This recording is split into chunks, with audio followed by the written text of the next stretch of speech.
우리 옛날 이야기 재미있게 들려주는 강영구 작가의 전설 천하를 방문해 주셔서 감사합니다. 오늘도 즐거운 하루 되시고요. 이야기 듣기에 앞서 구독, 좋아요, 알림 설정 꼭 해주세요. 저는 나레이터 유희선입니다. 이야기 들려드리겠습니다. 세 사람의 제주자랑 제51화 저승사자. 무더운 지난 여름 내내 부지런히 자란 나락 이삭들이 무겁게 고개를 숙이고 있는 풍요로운 들판 가운데로 난 길을 당나귀 고삐를 잡고 걸어가는 임씨의 발걸음은 분명 집이 아닌 저자거리로 향하고 있었다. 아내며 어린 자식들이 미치도록 그립고 또 소식도 궁금할 터인데 임씨는 그것을 꾹 눌러 참고 더구나 저 서산에 떠있는 해가 져버리기 전에 집에 도착하여 방문에 창구멍을 2개 뚫어놓고 밖을 내다보지 않는다면 즉사한다는 그 말에도 아랑곳하지 않고 그쪽을 향해 가는 까닭은 도대체 무엇일까? 임씨는 북두의 신이라는 사내아이의 말을 듣는 순간 자신의 먼 윗대 조상인 칠대조 할아버지의 행적과 자신과의 연관성에 대하여 생각해 보았고 또 인생의 그 무한한 관계성에 깜짝 놀랐던 것이다. 사실 임씨 가문의 칠대조 할아버지는 입지전적인 인물로 평가되는 숭앙받는 존재였다. 어려운 집안 환경을 남다른 재주로 극복하고 크나큰 부를 이루어 권력가로서 당시 도달할 수 있는 최고의 자리, 영의정까지 올랐으니 그만큼 출세한 인물이 없었던 것이다. 그러나 한편으로 뒤집어 놓고 보니 정당한 방법을 통해 분에 맞는 자리를 얻어 정직하고 청렴한 삶의 토대 위에 만인을 위한 사랑과 봉사의 마음으로 희생하는 삶을 헌신적으로 살아내지 못하고 자신이 가진 특출한 재주로 자신만을 위해 특별하게 이룬 부와 권력이란 것이 실은 누대에 걸쳐 커다란 과보로 남아 후손들의 평안한 삶의 앞길을 막는 커다란 장애가 될 수도 있다는 것을 도무지 알지 못했다는 사실이 임씨의 가슴을 치고 있었던 것이다. 오호, 커다란 산이 있다면 반드시 그에 버금가는 깊은 강이 있다는 게 세상의 이치가 아닌가. 임씨는 속으로 중얼거렸다. 한 개인이 이룬 엄청난 출세의 성과가 있다면 반드시 그 출세에 버금가는 자신이 모를 커다란 과오의 짙은 그림자가 세상에 깊이 드리워져 있다는 것에 대한 자각이었다. 큰 부자가 있다면 반드시 세상에는 굶어 죽는 자가 있을 것이었다. 그것이 자연의 이치였다. 그렇다고 한다면 굶어 죽는 자가 있음에도 불구하고 부잣집의 곳간에 부지기수로 쌓여있는 식량이 썩어가고 있다고 한다면 이는 도대체 무엇일까? 아마도 거기 죄의 잣대를 댄다면 분명 굶주리고 죽어가는 사람이 있는데도 무능하다 게으르다 등 갖가지 이유를 갖다 대면서 그를 구제하지 않고 식량을 썩히고 있는 저 부자의 죄를 먼저 따지게 될 것이 또한 자연의 엄연한 이치일 것이었다. 마찬가지로 여기 엄청난 권력을 틀어준 권력자가 있다고 한다면 반드시 세상에는 그 권력에 지배당하는 존재가 있을 것이었다. 그 권력자가 권력의 서열대로 지위를 내린 관리들에게 녹봉을 정해 하사한다면 반드시 그 녹봉을 생산한 자가 있을 것이고 또 바치는 자가 있을 것이기에 거기에는 엄연히 노동하지 않고 노동하는 자의 것을 빼앗아 먹는 자가 있을 것이었다. 크나 작으나 녹봉을 받아먹는 자는 분명 지배하는 자일 것이었고 또 착취하는 자일 것임에 틀림없었다. 그렇다면 노동의 토대인 토지란 무엇인가? 그것은 본시 저 자연의 것인데 왜 임자가 따로 있는 것인가? 농사지을 땅을 차지하기 위한 전쟁, 즉 토지를 차지하기 위한 사륙전쟁, 그것이 인간의 역사란 말인가? 임씨는 걸으면서 그런 생각을 해보는 것이었다. 개인적으로 그 돈에는 천재라 이를 만큼 명석하고 재주는 천하의 제일로 내놓을 만큼 뛰어났으나 사람의 실상은 교만하고 탐욕스러웠으며 비길 데 없이 비겁하고 부패했으며 잔인했느니라. 그러기에 성현들은 난세의 세상에 나가 관록을 먹는 것을 수치로 여겼고 초야에 묻혀 거친 밥을 먹으며 이름 없이 살다 갔던 것이었다지. 세상의 이치가 이리 엄연하거늘. 임씨는 혼자 소리로 중얼거리며 당나귀 고삐를 잡아 끌었다. 그런데 순간 서너 발짝 앞으로 나아가던 임씨가 벼랑간 크게 비명을 지르며 그 자리에서 나무 토막처럼 풀썩 고꾸라졌다. 가슴 어디께가 창으로 푹 찔린 듯 아파왔던 것이다. 서산으로 붉은 해가 막 넘어가고 있는 순간이었다. 임씨의 손에 꼭 붙잡힌 당나귀 고삐가 스르르 풀려버렸다. 길 위에 엎어져 그대로 숨이 끊어진 것이었다. 아니, 숨이 넘어가고 있는 순간이었다. 사람 하나 없는 너른 가을 들판에 어둠이 막 시작되고 있었는데 흰옷 입은 사람 하나가 길 위에 벌렁 낮아빠져 쓰러져 있고 당나귀는 그 옆에 홀로 서 있었다. 그 위로 스산한 가을바람 한 조각이 지나갔다. 임씨는 이렇게 객사할 운명이었단 말인가? 오호, 어찌 이대로 저승길을 가려는 건가? 헤아릴 수 없는 깊은 아픔이 가시고 의식 없는 의식의 끝, 칠흑 같은 캄캄한 어둠 속 문득 밝아오는 쪽에서 들려오는 낯선 사내의 소리를 듣고 임씨는 놀라 눈을 번쩍 떴다. 보니 백지장처럼 새하얀 얼굴에 검은 옷을 입은 사내가 오른손에 깨알같이 글씨를 쓴 새하얀 장부를 펼쳐보며 임씨를 내려다보고 있었다. 그 양 옆으로 검은 옷을 입은 젊은 사내 둘이 서 있었다. 네, 니시여. 임씨는 놀라 말했다.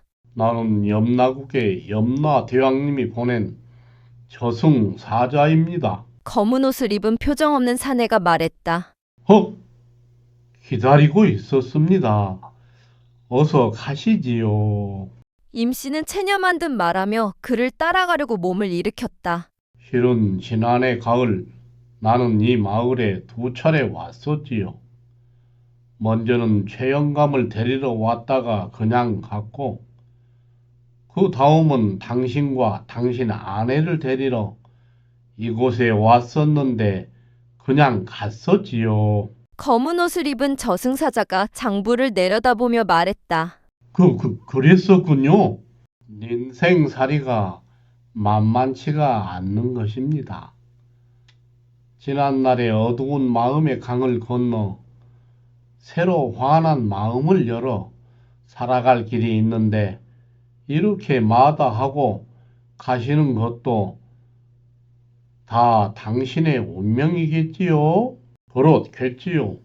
이제 가면 지옥궁으로 가는 것인가요? 어허, 그 무슨 말씀을. 어찌 저 먼 곳에 지옥궁이 따로 있겠소? 당신 마음에 지옥궁도 신선궁도 있는 게 아니겠소?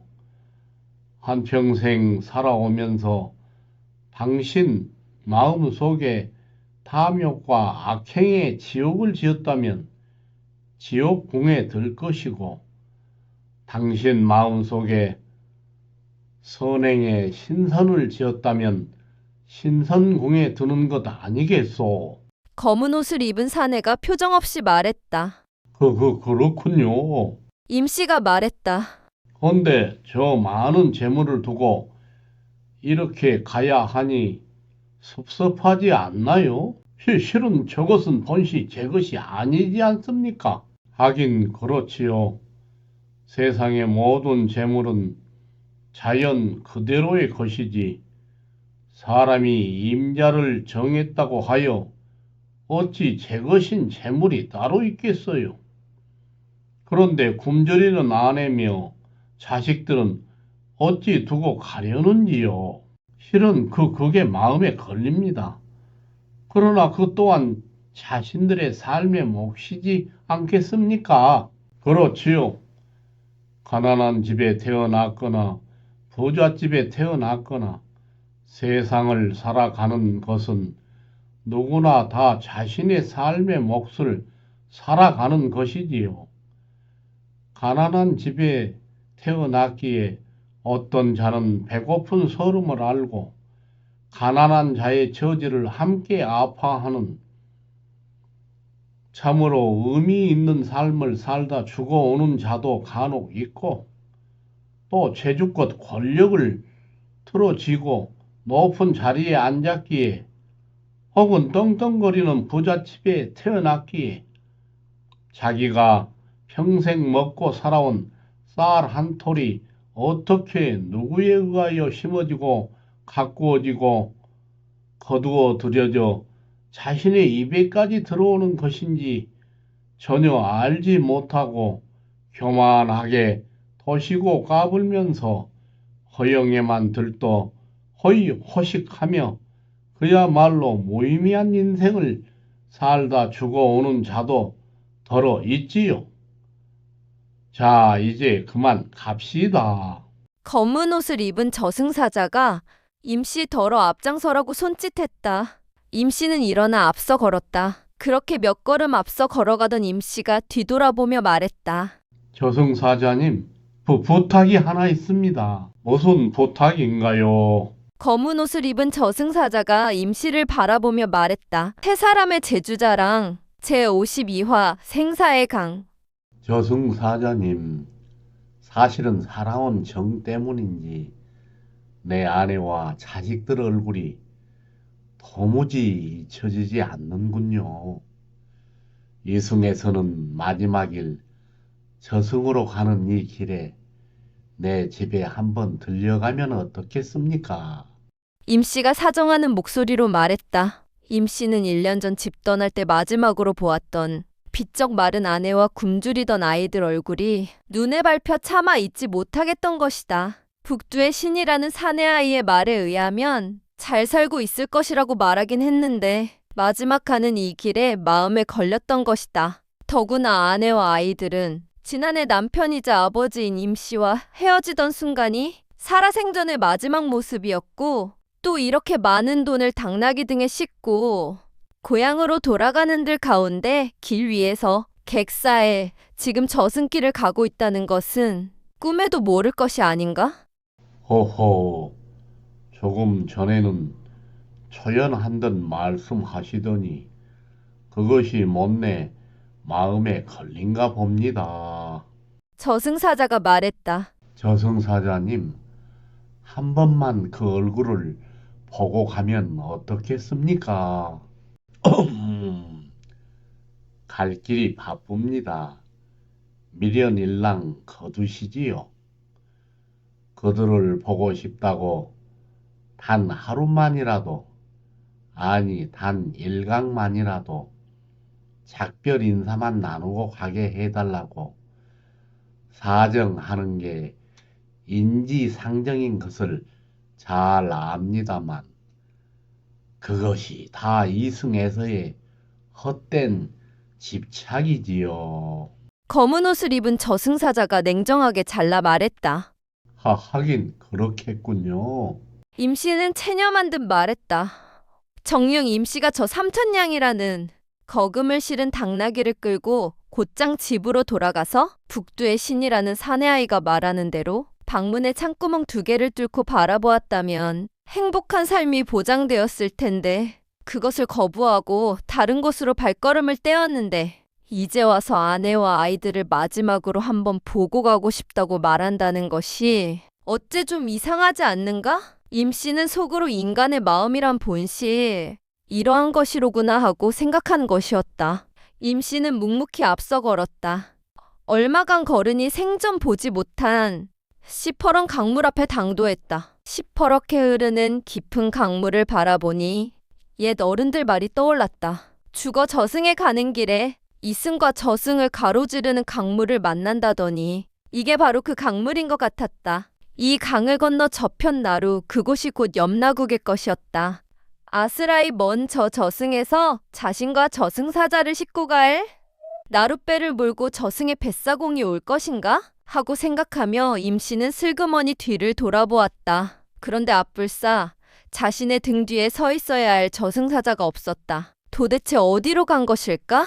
한동안 그들을 찾아 눈을 휘둘러보던 임씨는 그저 망연히 깊은 강물 속을 바라보았다. 그때 물속에서 꿈틀거리는 것이 있었다. 무엇인가 하고 보니 자라였다. 그런데 한 마리의 자라가 아니었다. 수많은 자라 떼들이 구물구물 떠올라와 등을 맞대고 다리를 만드는 것이었다. 임씨더러 자신의 등을 밟고 이 저승의 강을 건너라는 것인가? 임씨는 그것을 바라보았다. 그런데 도무지 그들 등을 밟고 건널 용기가 나지 않았다. 아니, 자라들이 가엾어서 밟을 수가 없었다. 임 씨는 한동안 그들을 바라보았다. 그 많은 자라떼들이 물속으로 삽시에 흩어져 사라져 버렸다. 그리고 잠시 후 이젠 저 멀리서 시퍼런 강물을 가르며 빠른 속력으로 나룻배가 한 척 다가오는 것이었다. 가까이 오는 나룻배를 바라보니 거기 갑판 위에 수만 개의 시퍼런 칼날이 거센 바람 맞은 팔랑개비처럼 윙윙 돌아가고 있었다.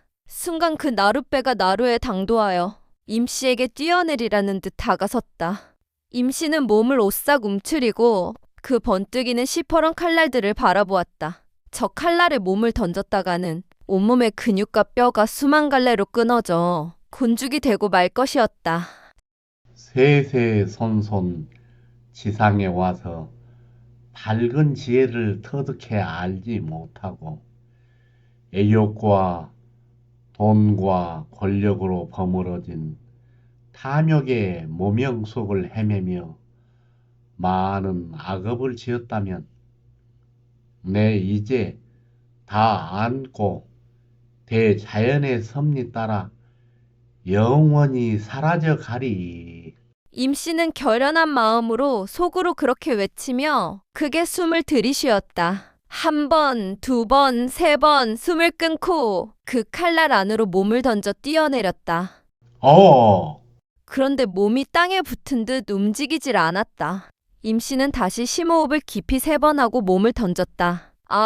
그런데도 몸이 움직이질 않았다. 임 씨는 이것이 마지막이로구나 생각하고는 심호흡을 다시 3번 하고는 그 시퍼런 칼날 안으로 몸을 날렸다. 순간 몸이 붕 떠서 곤두박질 쳐 내려갔다. 이제 온몸에 칼날이 와서 박혀 무수히 찢겨지는 고통이 닥쳐야 할 찰나를 기다리는데 가볍게 몸이 허공에 떠 내리더니 그 칼날 실은 배가 순식간에 사람을 실어 나르는 나룻배로 변하는 것이었다. 그리고 그 위 자리에 임 씨가 나비처럼 사뿐히 내려앉는 것이었다. 그것은 기적이었다. 임 씨는 온몸을 짜르르 휘감고 흐르는 전율을 느끼며 선 비명을 지르면서 눈을 번쩍 떴다. 거기 눈앞에 북두의 신이라는 사라져버린 사내아이 얼굴이 희미하게 비치는 것이었다. 임직원님, 왜 집으로 곧장 가지 않았습니까? 사내아이가 말했다. 너는, 복두의 신님, 복두의 신님께서는 제 마음을 잘 알지 않습니까? 임직원님은 지난 가을밤에 볕단을 훔치면서 마음의 한 강물을 건너시더니 오늘 밤에는 생사의 강물을 건너셨군요. 과거에 지은 도무지 사라지지 않을 극악한 악업이 어느 날 갑자기 현재의 과보로 해일처럼 밀려들 때 그것을 진심으로 받아들여 어두운 마음의 강을 건너고 생사의 강을 건너 문득 진리를 깨달아 진실로 참된 삶을 살아간다면 그 악업이 눈 녹듯이 녹아 사라지고 마침내 미래에 닥칠 새로운 성과를 현재에 닿기도 하는 것 아니겠어요? 사내아이가 임 씨를 바라보며 말했다.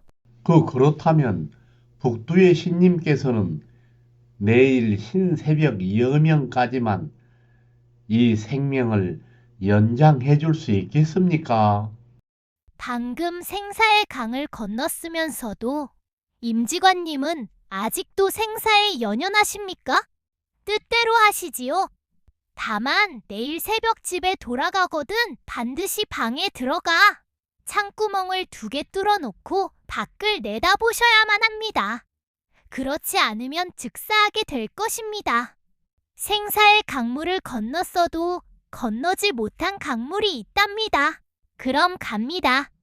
사내아이가 임 씨 눈앞에서 번쩍 사라져버렸다. 어둠이 짙어오는 들길 위에 파리하게 죽어 쓰러져 있는 임 씨의 손끝이 가느다랗게 움직이기 시작했다. 끊어졌던 숨길이 다시 터지고 멈췄던 심장이 다시 뛰기 시작한 것이었다. 잠시 후 임 씨의 다리가 움직이더니 온몸이 살아 움직이는 것이었다.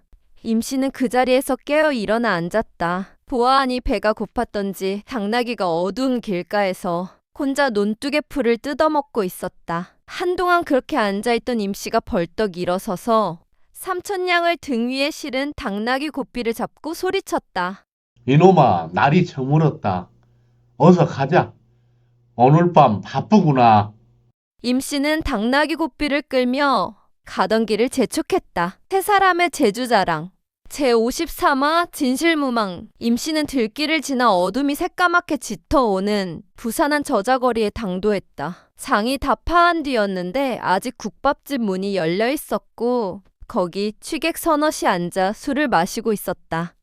임씨는 허기진 배를 채우려고 국밥집으로 들어가 구석진 자리를 잡고 앉아 국밥 한 그릇을 시켜놓고 당나귀에게 맛있는 여물을 실컷 먹이라고 주막집 늙은 주인에게 말했다. 그리고는 서둘러 포목점에 들렸다. 마침 포목점 문은 아직 닫혀있지 않았다. 포목점 주인인 듯한 늙은 여인이 등불을 켜놓고 바삐 옷감을 자르고 있었다. 임씨는 그 포목점 여인에게 튼튼한 자루 20개를 샀다. 20개의 자루를 가져와 여물을 맛나게 먹고 있는 당나귀 등에 실은 임씨는 국밥 한 그릇을 재빨리 먹어치우고는 그 주인에게 지필묵을 좀 마련해달라고 했다. 주막집 주인이 지필묵을 가져오자 그 값을 지불하고는 다시 당나귀를 끌고 고향집을 향해 어두운 들길을 걸어갔다. 한참 들길을 걸어가니 들 가운데 저수지 끝 어려부터 보아온 아름드리 느티나무가 나타났다. 끌고 온 당나귀를 느티나무 아래 묶고 거기 나무 그루터기에 자리를 정하고 앉은 임씨는 사온 자루며 돈자루를 끌어내렸다. 밤은 깊어가는데 가을달이 환히 떠올라 사위가 고요한데 귀뚜라미 울음소리가 귀 가득 쟁쟁했다. 임씨는 희미한 달빛을 불빛 삼아 자루에다 100냥씩 쩔컹쩔컹 부지런히 돈을 세어 담는 것이었다. 100냥 자루 20개를 만들고 1000냥 자루 하나는 그대로 두었다. 임씨는 농가 물고랑에서 물을 떠와 먹을 갈았다. 그리고 종이를 꺼내 거기 붓으로 글을 썼다. 무 주인 전 자유 사용. 주인 없는 돈이니 자유롭게 사용하십시오. 그렇게 21장을 쓴 임씨는 돈자루를 열고 한 장씩 넣고 입구를 칭칭 올가 묶었다. 그러면서 생각해 보았다. 본시 세상의 재물이란 주인이 따로 정해져 있는 것이 아니지 않는가? 그렇다면 천하는 공물이지 않은가? 그것을 탐욕으로 혼자만 독차지하려고 온갖 악행을 저지르며 숱한 살생과 다툼을 저질러 온 것이 인생사였고 인간이 살아온 역사라는 것에 대한 깨달음이 임씨의 가슴 가득 일렁이고 있었던 것이다. 솔직히 임씨는 북두의 신이라는 사내아이가 벌어준 저 삼천냥을 가지고 도무지 집으로 돌아갈 용기가 나지 않았던 것이다. 아니, 엄밀히 말해 제 것이 아니라는 것을 임씨는 잘 알고 있었던 것이다. 그렇다면 저 하늘이 준 돈의 주인은 과연 누구란 말인가? 아니, 누구여야 한단 말인가? 임씨는 느티나무 아래 나무 그루터기에 비스듬히 누워 밤하늘을 바라보았다. 멀리 밤별들이 초롱초롱 반짝였다. 임씨는 북두의 신이라는 사내아이의 얼굴을 떠올리며 맑은 빛의 밤 별들을 바라보았다. 거기 북녘 멀고 먼 곳 북두칠성과 북극성을 찾았다. 허허, 낱말은 새가 듣고 반말은 쥐가 듣는다더니 틀린 것 하나 없구나. 저 끝없이 먼 곳 북두칠성의 별에서 나를 세세히 내려다보고 있는 눈이 있었다니. 아니, 지금 내려다보고 있다니. 임씨는 문득 고요한 밤하늘에서 요란하게 천둥번개가 치는 것 같아 귀를 의심했다. 순간 가슴이 바짝 졸아들고 두려움이 시퍼렇게 스미어 올라 심장이 잘게 뛰고 소름이 오싹 끼쳤다. 허허, 천레무망이로구나. 저 우레치는 하늘이 잠시도 한눈 팔지 않고 나를 내려다보고 있거늘 어찌 한 점 망령된 생각을 가질까 보냐. 한동안 밤하늘 멀리로 눈을 받고 바라보던 임씨가 당나귀가 발구름하는 소리를 듣고는 아차 하며 일어나 앉았다. 도대체 저 돈의 주인은 누구여야 할까? 임 씨는 먼저 자신의 먼 윗대 조상인 칠대조 할아버지를 생각해 보았다. 그렇다면 그중 최영감이 으뜸일 것이었다. 물고를 맞고 논을 빼앗고 살인까지 저질러 온 가족을 거지로 내몰아 죽게 했으니 그 씻지 못할 죄의 과보가 엄청날 것이었다. 임 씨는 그 최영감에게 1000냥을 주기로 진즉부터 마음먹었다. 그리고 또 어떤 사람이 저 돈의 주인이어야 할까?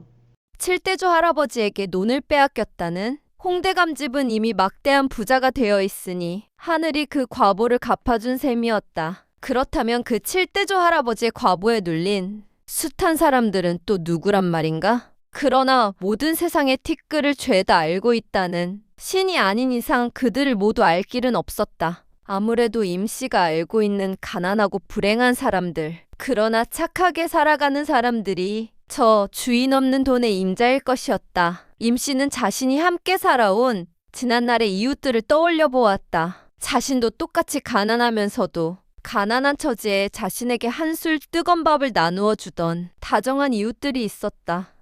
임 씨의 머릿속에서 무의식적으로 그들이 먼저 떠오르는 것이었다. 세상이 다 알 만큼 떵떵거리는 부자이면서도 제 많이 가진 것을 인색하게 조금 떼어주면서 생색이나 내는 자들은 이상하게도 떠오르지 않는 것이었다. 이게 인간의 마음이란 말인가? 그렇다면 이게 곧 하늘의 마음이란 말인가? 그럼 복을 받아야 할 사람은 누구이겠는가? 임 씨는 그런 생각을 해보는 것이었다. 아무래도 이 세상에서 가장 불행한 사람은 부모 잃은 어린 고아일 것이었다. 그 다음은 어떤 사람일까? 아마도 남편을 일찍 여의고 혼자 어린 자식을 먹여 살리며 살아가는 가난하고 연약한 안악일 것이었다. 가난한 살림살이에 어린 자식을 먹여 살려야 하는 혼자 사는 사람 다음으로는 아픈 사람이 있는데도 변변한 약을 쓰지도 못하고 살아가는 가난한 사람들일 것이었다. 그 다음은 자식 없는 병든 늙은 사람들, 늙은 부모를 모시고 사는 가난한 사람들.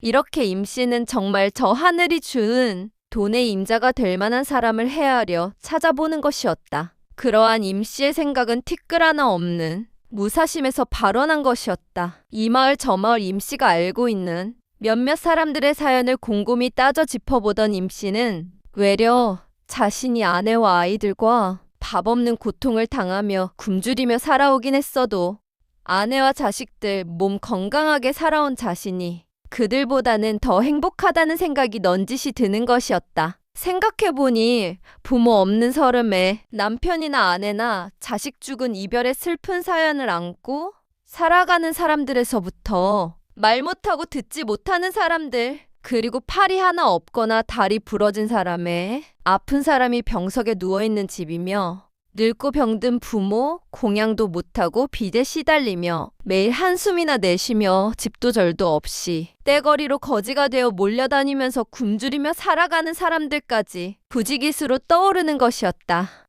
호호, 세상이란 바로 이런 것이었단 말인가?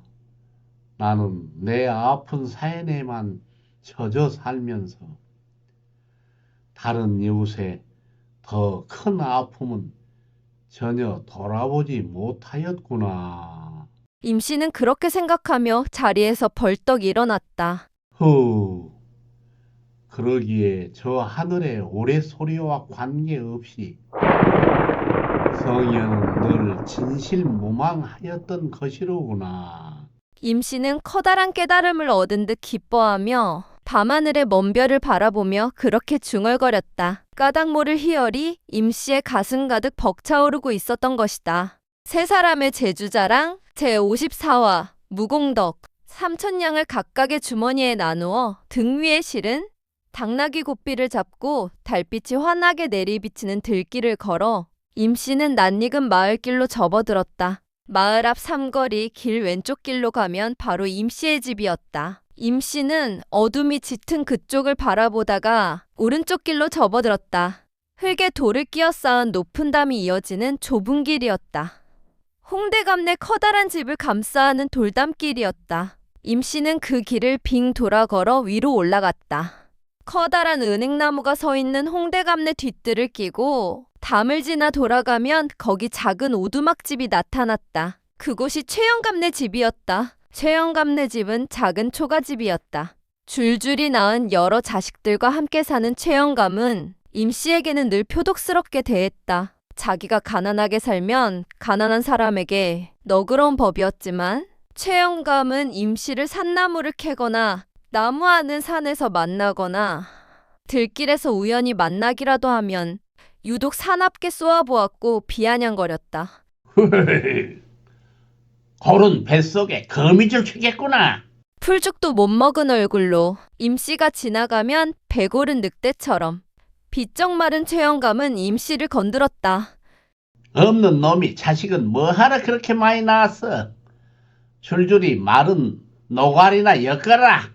이렇게 최영감이 던지는 말은 전부 시비였다. 그때마다 임씨는 최영감을 피해버렸다. 같이 말상대를 했다가는 임씨가 당할 것은 불을 보듯 빤했다. 왜 그렇게 임씨만 보면 최영감은 가득 미움 섞인 눈빛을 던졌던 것일까? 한 번은 식구대로 산에서 무성한 산나무를 뜯고 있는데 거기서 무슨 약초를 캐고 있는 최영감이 갑자기 작대기를 들고 임씨에게 달려들었다. 이놈아, 그 나무는 내 것이야. 어서 저리 썩 꺼지지 못할까? 산나물이 임자가 따로 있나요?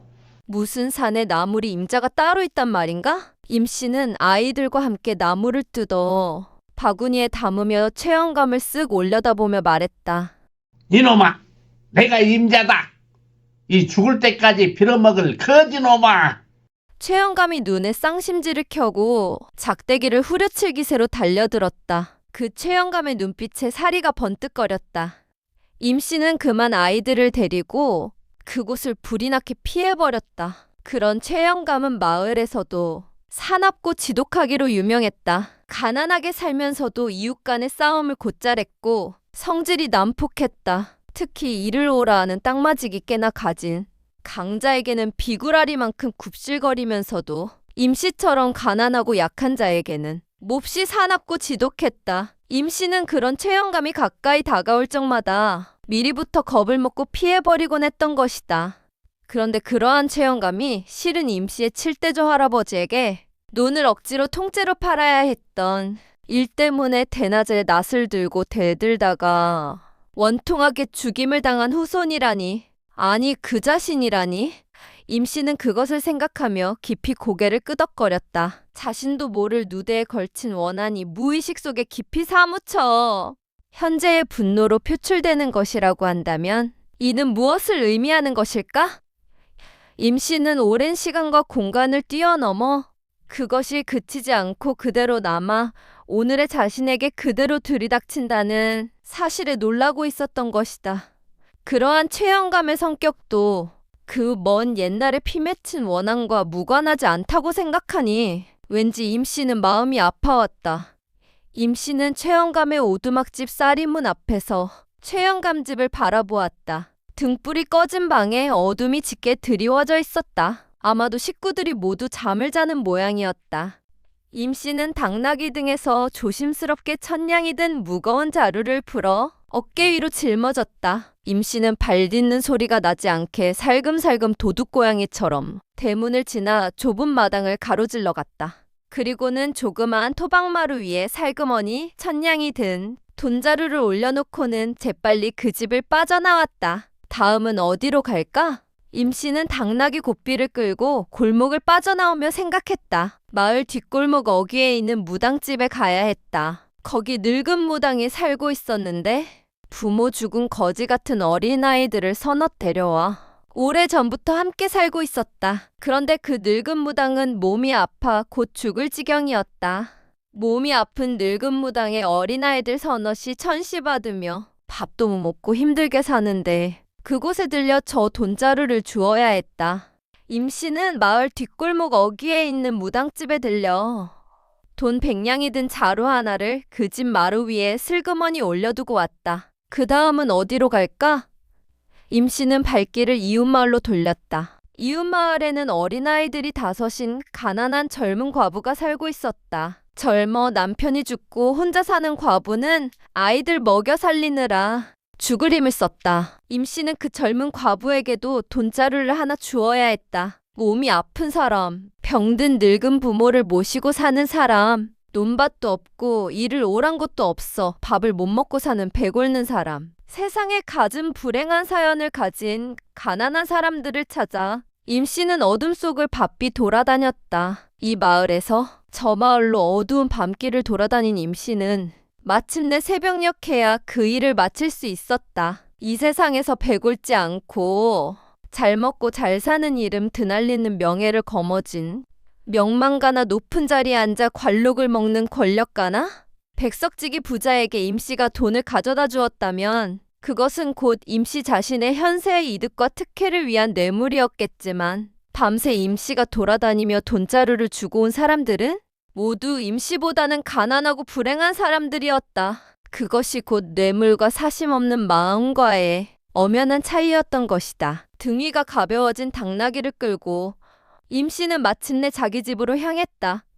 이제 날이 밝기 전에 집으로 돌아가야 했다. 어느덧 달빛이 서산으로 기울고 별빛만이 밝게 빛나는 밤하늘을 바라보며 집으로 향해 돌아가는 임씨의 발걸음이 가벼웠다. 배골은 서름을 안고 거지처럼 빌어먹으며 가난하게 살아오면서도 정말 가난하고 불행한 누군가를 보면 진실로 돕고 싶다는 마음이 임씨의 가슴 속에 늘 샘물처럼 고연하던 것을 생각해 보았다. 물론 없어서 도와주지는 못했지만 그 마음만은 늘 한결같았다. 그런데 그러한 가난하고 약한 자들을 줄이 틀어 세금을 뜯어가고 그 세금을 내지 못하면 붙잡아가 형틀에 묶어 가혹한 벌을 가하는 것이 비일비재한 부조리한 현실을 또 임씨는 생각해 보았다. 재주 좋아. 공부 잘해 어려운 과거 시험에 합격해 작으나 크나 고을을 책임지는 관리가 되었다고 한다면 가난하고 억울한 백성들의 삶을 헌신적으로 잘 보살펴야 하는데 그러기는커녕 터무니없이 많은 관록이나 꼬박꼬박 받아 챙겨 먹으며 저보다 높은 지위를 가진 상전에게는 산삼 녹용 같은 별 희귀한 뇌물을 다 구해다 바치면서 별의별 방법으로 아첨을 하고 또 제 입속을 챙기기 위하여 연약한 백성들에게는 호랑이처럼 사납게 굴며 각종 세금을 엄청나게 뜯어내고 돈을 받고 백성의 죄를 흥정해 거래하고 앉아 돈 없는 백성에게는 가혹한 형벌이나 가하면서 그 위에 위세 떨고 군림하는 관리라고 한다면 이는 제 뱃속이나 채우는 교활하고 잔인한 승냥이나 이리떼나 진배 없을 것이었다.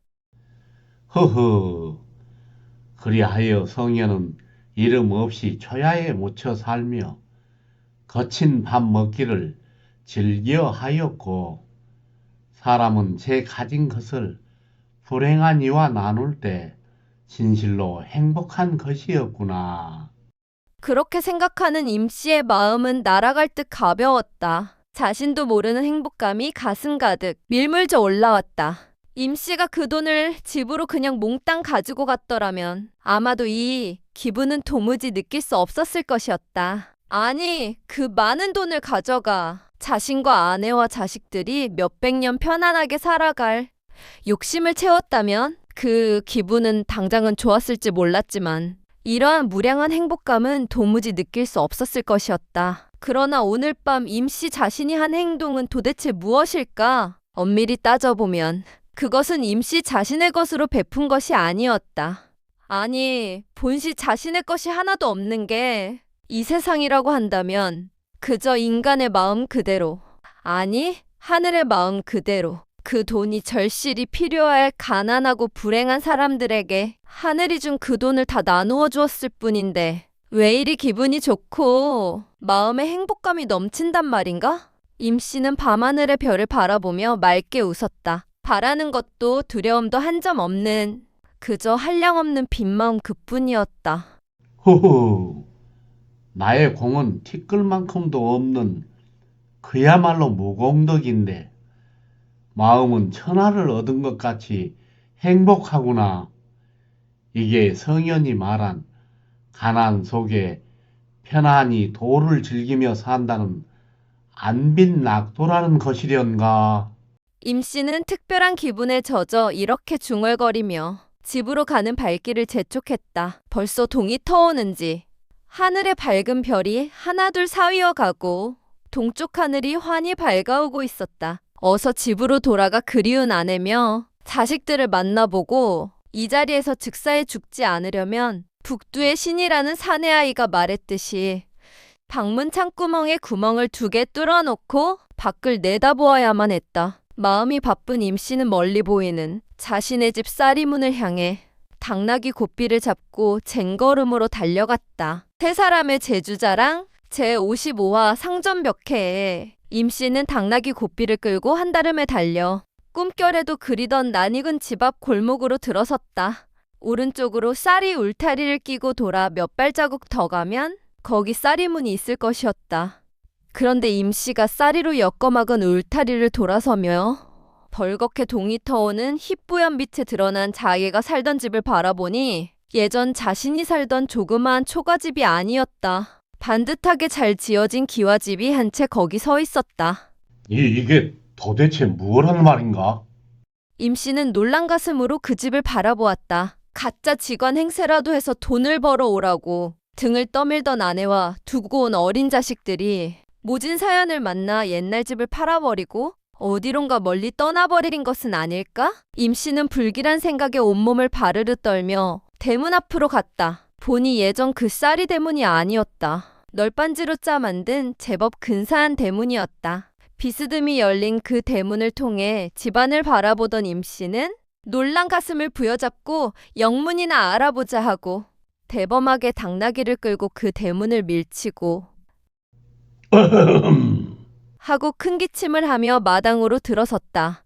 임 씨가 마당을 가로질러 가며 보니 예전 변소가 있던 초라한 움막이 있던 곳이 말끔히 지워져 버렸고 그 자리에 근사한 헛간이 지어져 있었는데 그 안에 소를 키우는 커다란 외양간이 있었다. 참으로 놀라운 상전벽해였다. 임 씨는 헛간 앞 기둥에다 당나귀 고삐를 묶어두고는 아담한 기와집 처마 아래로 다가가 서서 반질하게 나무를 다듬어 깎아 만든 송진향내 물씬 풍기는 마루지나 하얀 창호지 바른 방문을 바라보았다. 그런데 마침 왼쪽 부엌에서 덜그럭거리는 소리가 들렸다.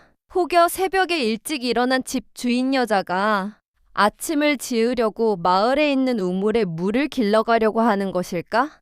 임 씨는 예전에 자기 아내도 새벽 동트기 전에 일어나 마을로 물을 길러가던 것을 생각했다. 임 씨는 부엌 쪽을 기웃기웃 바라보며 거기 대고 다시 큰 기침을 했다. 거기 뉘시오?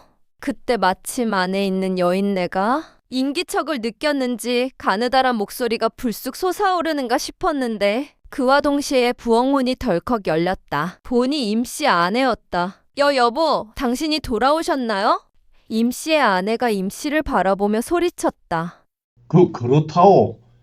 그런데 이게 우리 집이요? 임씨는 희미한 어둠 속에서도 예전 같지 않게 혈색이 돌아 고운 아내의 얼굴을 바라보며 말했다. 그렇지요. 이게 우리 집이지요. 아니, 어떻게 하여 이렇게 좋은 집을 지었어? 임씨가 의아해하며 말했다. 지난해 가을 큰 횡재를 했지요. 나침반을 빌려 당신에게 들려주며 직관 노릇 좀 해서 돈 좀 벌어오라고 해놓고 우리들은 식구대로 산 너머로 매일 나무를 캐러 갔는데 우리 아이들이 100년 묵은 산삼밭을 발견했다오. 그 산삼을 내다 팔아 큰 부자가 되어서 논도 사고 밭도 사고 올 봄에 이렇게 좋은 집을 지었는데 이상하게도 그 후로 새끼를 가진 임자 없는 암소가 집 안으로 들어오질 않나? 좋은 일만 생겼다오.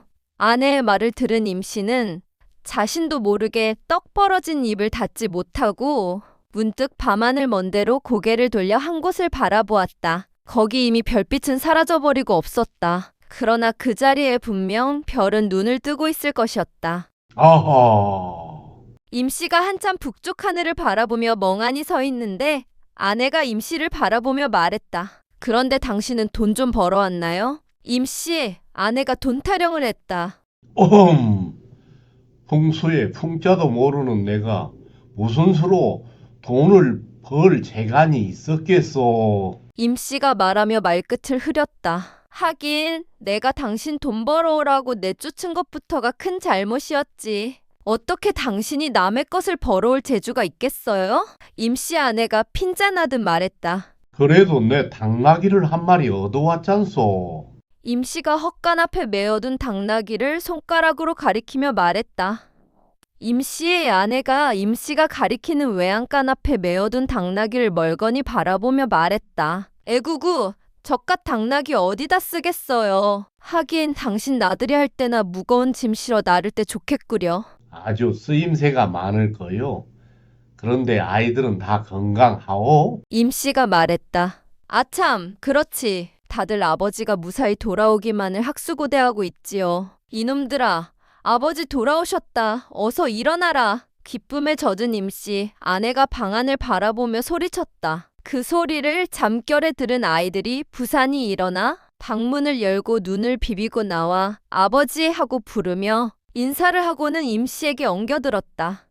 임씨는 건강한 아이들의 얼굴을 하나하나 바라보며 마냥 기쁨에 젖어드는 것이었다. 간밤에 3,000냥을 모조리 가난하고 불행한 이웃에게 나누어 줘버리고 달랑 당나귀 고삐를 끌고 빈손으로 집으로 돌아올 때 임씨는 각오를 단단히 하고 있었다. 아내와 아이들과 함께 이 가난을 책망하지 않으면서 부지런히 산이나 들로 나가 산열매나 산나물, 들나무를 캐 나르고 남의 집이를 나가 밥을 얻어먹으면서 굶주리며 살더라도 그 가난을 하늘이 준 복으로 받아들이고 자신보다 못한 사람을 생각하는 오직 마음뿐인 그 마음이라도 가슴속에 푸르게 기르면서 그것을 세상에서 가장 큰 행복으로 여기면서 살아야겠다고 말이다. 그런데 뜻하지 않는 횡재를 해서 새로 큰 집을 짓고 논밭을 사들여 부자가 되었다니 이는 도대체 무엇인가? 북두의 신이라는 사내 아이 말에 아내며 자식들은 잘 살고 있으니 걱정 말라고 하더니 이는 필경 북두칠성님이 도와준 것이었다. 한동안 사랑스런 어린 아이들을 끌어안고 머리를 일일이 쓰다듬어 주던 임씨가 무슨 생각을 했는지 갑자기 혼잣말처럼 말했다. 큰일이로다. 가닥없는 부자가 되었다니. 그 말을 들은 아이들이 임씨를 의아스런 눈빛으로 바라보았다. 임씨는 그 아이들을 바라보며 벼락같이 소리쳤다. 이놈들아, 이웃이 잘 살아야 내가 편안하느니라. 이제부터 너희들은 부지런히 일해라. 그리고 재물을 얻거든 가난한 이웃을 도와라. 그렇게 말하는 임씨가 불이 나게 신발을 벗고 방문을 열고 잽싸게 방 안으로 뛰어들어갔다. 보아하니 동쪽 하늘이 새빨갛게 달아오르는 게 동이 터오고 있는 찰나였다. 이 자리에서 즉사해 죽지 않으려면 첫 햇살이 대지를 비치기 전에 어서 방 안에 들어가 방문의 창구멍 2개를 뚫어놓고 문 밖을 바라보아야 했다. 임씨는 방으로 들어가 방문을 쾅 닫고 그 앞에 앉아 재빨리 손가락에 침을 발라 창구멍 2개를 동그랗게 뚫었다. 도대체 창문 밖에 무엇이 보일 것인가? 임씨는 두 눈을 휑하게 뚫린 창구멍으로 얼른 들이밀었다. 임씨의 아내와 아이들은 마치 정신이 나간 것처럼 행동하는 임씨를 그저 멀거니 바라볼 뿐이었다. 세 사람의 제주자랑 제56화 흉계. 임씨는 두 눈에 신경을 고추 세우고 밖에 보이는 것들을 예의주시하였다. 마당 지나 대문 그리고 헛간 앞에 메어둔 당나귀. 그 대문 너머 멀리로 먼 산이 평이하게 어스름이 펼쳐져 있다고 생각한 그 순간 동력 하늘을 향해 동산을 막 차고 떠오르는 둥근 태양이 첫 햇살을 임씨의 눈동자를 향해 화살처럼 핑 하고 시위를 날렸다. 임씨는 한움큼 그 강렬한 빛에 쏘여 아! 하고 자신도 모르게 외마디 비명을 질렀다. 그런데 그 비명이 가시고 잠시 후 눈앞이 환히 밝아져 오더니 거기 빛나는 붉은 관복을 입은 하얀 수염을 흩날리는 건장한 몸에 오만한 얼굴에 웬 늙은 신하가 쓱 나타났다. 보니 중앙의 높은 대전에 금빛 용상이 보이고 거기 황색용포를 두른 임금이 앉아 있었는데 그 아래 여러 신하들이 줄줄이 고개를 수그리고 엎드려 있었다. 그런데 거기 푸른 관복을 입은 젊은 신하 하나가 일어나 소리쳤다. 영상대감나리, 어찌하여 외적을 방어할 목적으로 병사들을 먹일 군량미를 각 부대로 내렸는데 그 군량미 일부를 중간에서 가로채 착복하셨단 말씀입니까? 이는 반역죄에 해당되는 것 아닙니까? 뭐라! 내 놈이 지엄하신 상감마마 앞에서 무슨 근거로 나를 엄해하여 겁박하는 것이냐? 붉은 관복을 입은 늙은 신하가 벌떡 일어나 불그락푸르락 핏발선 눈으로 젊은 신하를 쏘아보며 소리쳤다. 소신이 군량미가 부족하여 병사들이 먹을 식량이 없다는 일부 무관들의 탄원하는 소리를 듣고 직접 내려가 조사를 한 결과입니다.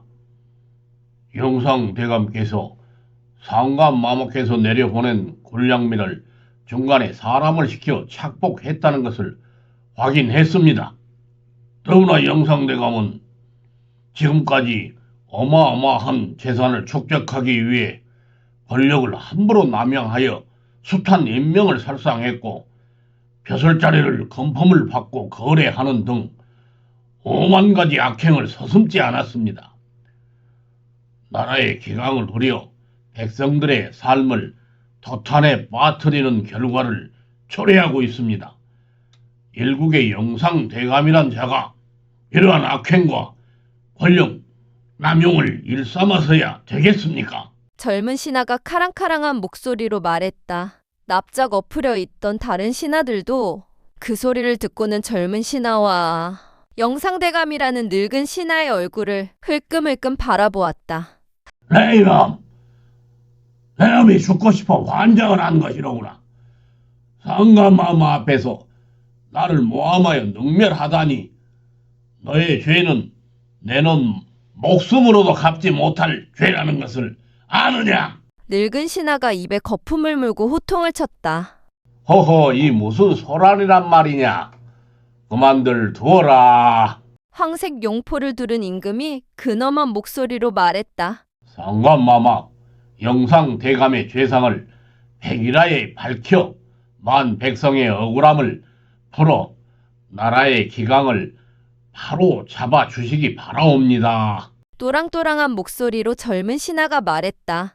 상감마마, 저놈이 소신을 음해하여 이 나라를 곤경에 빠뜨리려는 역당패의 음모를 꾸미고 절이하는 것입니다. 저놈을 당장 의검부에 하옥하고 그 죄의 찬당을 실토하게 하여 그 싹을 모조리 제거해야만 할 것입니다. 늙은 신하가 소리쳤다. 자, 오늘은 그만둡시다. 영상대감, 시간을 두고 이에 대한 진상을 낱낱이 조사하여 죄가 드러나는 자가 있다면 엄벌에 처하도록 합시다.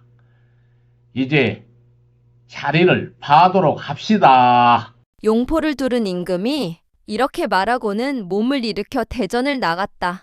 상감마마, 영상대감의 죄를 백일하에 밝혀 그 죄를 엄중히 다스려 주시기 바라옵니다. 젊은 신하가 다시 엎드려 그 뒤에 대고 소리쳤다. 신하들이 일어나 대전을 나가려다 말고 멈칫거렸다. 그 신하들의 틈 사이로 젊은 신하를 붉은 관복을 입은 늙은 신하가 화가 잔뜩 난 얼굴로 이를 부드득 갈며 사리가 번뜩이는 눈빛으로 쏘아보고 있었다. 그런데 문득 그 늙은 신하의 얼굴이 사라지고 등불이 켜진 어두운 방 안이 임씨 눈앞에 호련히 나타났다. 붉은 관복을 입은 늙은 신하의 방이었다. 평상복으로 갈아입었는지 하얀 옷을 걸친 늙은 신하가 눈빛이 매서운 젊은 자객 하나를 앞에 두고 앉아 있었다. 내가 오늘 밤 큰 일을 좀 해줘야겠구나. 영상대감 나리, 분부만 내려주십시오. 소인 무슨 일이든지 다 하겠습니다. 젊은 자객이 단호한 목소리로 말했다. 그래. 이제 안도열이 내가 내 밥을 먹은 값을 할 때가 온 것이다. 오늘 대전에서 새파란 젊은 놈 김치성이란 자가 내 비리를 캐고 들었다. 다행히 상감마마가 그 일을 심각하게 생각하지 않는 모양이었다만 다시 또 그 일을 거론하고 나서서 상감마마의 마음이 흔들리면 내가 무사하지 못할 수도 있다. 오늘 밤 지도 새도 모르게 그 새파란 젊은 놈의 두 눈을 찔러 다시는 앞을 보지 못하도록 해버려라. 알겠느냐? 예, 영상대감. 나으리 이미 그놈의 집을 잘 파악해 뒀습니다.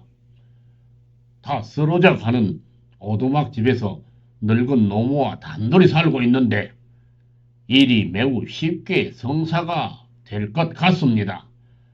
그럼 다녀오겠습니다. 젊은 자객이 방문을 열고 나갔다. 늙은 신하가 그 뒷모습을 바라보며 음흉한 미소를 흘기며 중얼거렸다. 하루 강아지 범 무서운 줄 모른다더니 감히 호랑이의 수염을 건들다니. 이놈, 너는 다시는 세상의 밝은 빛을 보지 못하리라. 늙은 신하가 안도열이 사라져간 방문을 바라보며 혼잣말을 하며 깊이 고개를 끄덕이다가 매서운 눈빛으로 허공을 바라보며 가늘게 중얼거렸다. 잘 되었구나. 이왕 칼을 든 마당에 글줄 깨나 읽었다고 고매한 선비의 학자인 양 매사에 어려운 글 아부랭이나 짓거리며 나를 사사건건 반대하는 좌의정 성문겸을 비롯해 이조 판서 정윤상이 이놈들. 그렇지. 이번 기회에 나를 배관시하거나 반대하는 놈들을 모조리 일거에 소탕해 버려야.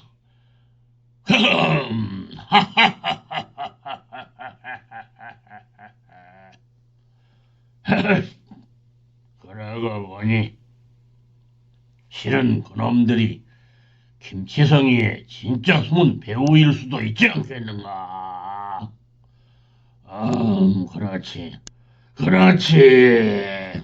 늙은 신하가 무슨 기발한 계략이라도 떠오른 양 늑대 같은 눈빛을 번뜩이며 허공을 사납게 쏘아보며 간악한 미소를 얼굴 가득 넘쳐 흘기는 것이었다. 그리고 잠시 후 가는 파란 하늘이 통째로 무너져 내리는 것 같은 웬 사내의 처절한 외마디 비명소리가 임씨의 귀 고막을 사정없이 찢고 들었다. 아마도 그 젊은 신하가 자객의 예리한 칼 끝에 두 눈이 찔려 지르는 비명소리 같았다. 그 비명소리 끝에 선혈 붉은 피가 허공 가득 튀어 번져 흐르는 것이 임씨 눈앞에 훤히 나타났다. 임씨는 두려움으로 부들부들 몸을 떨며 두 손으로 귀를 틀어막고 창문구멍에서 두 눈을 때려 몸을 잽싸게 움직였다. 그런데 이게 웬일인가? 임씨의 몸이 마치 거기 꽁꽁 얼어붙기라도 한 양 도무지 움직여지지가 않았다. 두려움으로 덜덜덜 이를 부딪혔더는 임씨 눈앞에 이제는 몸이 꽁꽁 형틀에 묶인 웬 젊은 사내가 쓱 나타났다. 아마도 극심한 고문에 시달리며 신문을 당하고 있는 모양이었다. 헌데 그 사내의 얼굴을 보니 조금 전 늙은 신하가 젊은 신하의 두 눈을 찔러버리라고 보냈던 그 젊은 자객 안도열이 아닌가? 세 사람의 제주자랑 제57화 파한대소. 내 이놈, 어찌하여 그런 끔찍한 일을 저질렀느냐? 그 젊은 자객 안도열을 윽박지르며 그렇게 고함치는 자의 얼굴을 보니 아뿔싸 바로 그 늙은 신하였다. 그 옆으로 같이 신문을 하는 서너 명의 신하가 함께 앉아 있었다. 말하지 않았소. 바로 당신 영상대감이 김치성이란 자가 상감마마 앞에서 자신의 비리를 캐고 든다며 그 자의 두 눈을 찔러 다시는 세상의 밝은 빛을 보지 못하도록 하라고 말이오. 이제 됐소? 젊은 자객이 부릅뜬 눈으로 이를 갈며 늙은 신하를 쏘아보며 말했다. 이놈이 사실을 실토하지 않는구나. 내 놈이 김치성이와 짜고 나의 비리를 캐 상감마마께 밀고 하고 장차 이 나라를 들어먹을 반역을 하려고 한 것이 아니더냐. 그러나 김치성이가 내 놈 말을 듣지 않자 김치성이를 그만 눈을 못 보는 장님으로 만들어버린 것이 아니었더냐. 내 놈이 김치성이를 만나 내 비리를 발과하라고 이르며 영모를 꾸미던 것을 보았던 사람이 있는 데다가 이미 김치성이가 그것을 실토했느니라. 여봐라, 저놈이 아직 정신이 들지 않았구나.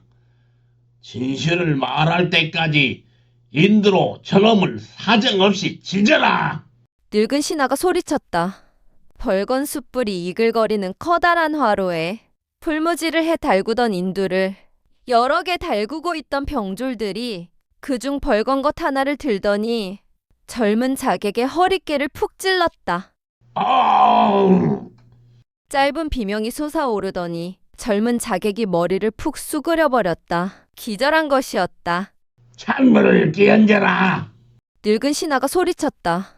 병졸 하나가 찬물을 가져와 머리에 끼얹었다. 젊은 자객 안도혈이 고문을 못 이기고 머리를 가늘게 흔들더니 가쁜 숨을 몰아쉬었다. 그런데도 멈추지 않고 극악한 고문을 수차례 더 가하자 온몸이 피투성이가 된 젊은 자객 안도혈이 기진맥진하여 정신이 없어지자 늙은 신하가 닥달했다. 이놈, 내 말이 맞지? 김치성이하고 짜고 나를 음해하여 반역을 저지르려 한 것이 그랬어. 고문에 시달리던 젊은 자객 안도열이 제정신이 아닌 듯 그렇다고 말했다. 그렇지. 내 놈들이 그런 간악한 음모를 꾸미다니. 피라미 같은 너희들만이 저지른 일은 아닐 터. 이제 너희들은 너를 사조한 너의 반역 수괴들을 다 풀어야 할 것이니라. 순간 늙은 신하가 너털웃음을 웃으며 소리쳤다. 이놈, 너를 사주한 자가 누구냐? 너는 내 집에서 밥을 얻어먹고도 주인을 배신하고 김치성이와 짜고 나를 음해하여 반역을 꾀하다니 개보다도 못한 놈. 어서 너의 배우를 낱낱이 대라. 좌이정 성문경 대감이냐? 늙은 신하가 음흉한 미소를 흘리며 말했다. 아마도 늙은 신하는 이 사건을 계기로 자신의 눈밖에 난 조종의 모든 신하들을 반역으로 몰아 일망타진하려는 속셈이었다. 나만 모르어. 젊은 자객 안도열이 정신이 혼미한 듯 희미하게 말했다. 용상대감 나리, 아직 저놈이 인두 맛을 제대로 못 본 것 같소이다. 이조 판서와 형조 참판도 연루되었다고 김치성이 모조리 실토하지 않았습니까? 옆에 앉아있는 신하가가 말했다. 그러게 말입니다. 형판대감, 이미 배우를 모조리 파헤쳐 놓았거늘 어서 말해라. 나는 정말로 모르어. 젊은 자객 안도열이 신음을 토하며 죽을 힘을 다해 말했다. 뭘 모른단 말이더냐. 말해라. 여봐라. 인두가 아직 덜 달구어졌단 말이더냐. 인두 맛을 좀 더 보여주어라. 예. 병졸이 벌건 인두를 들고 다시 젊은 자객의 허리를 지저대기 시작했다. 으아!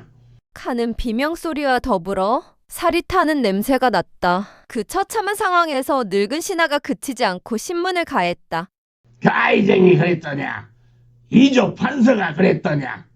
형조 천반이 그랬더냐. 이놈 어서 실토해라. 그래야 내 놈이 살 수 있다.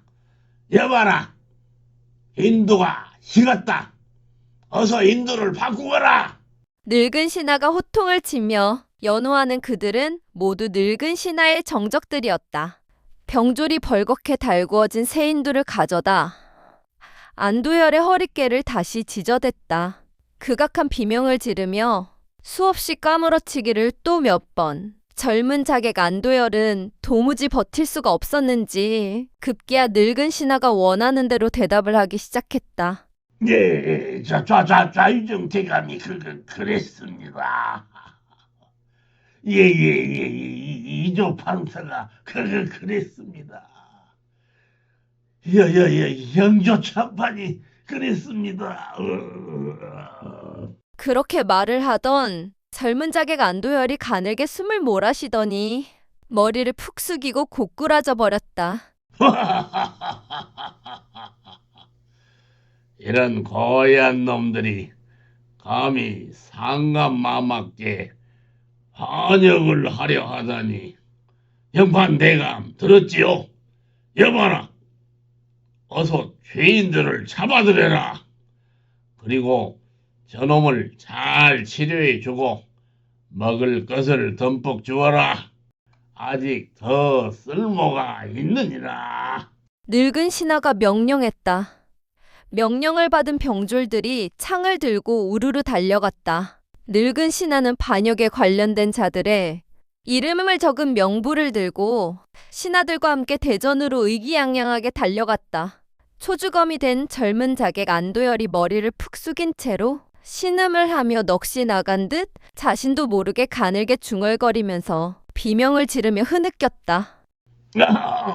저 가나긴 저 악인으로 인해 생사람을 열어 죽이게 되었으니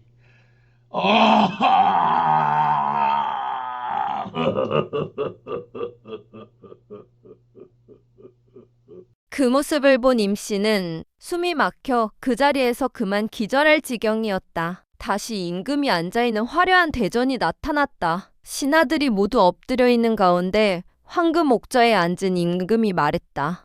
이번 반역 패거리들의 음모는 참으로 대단하였소.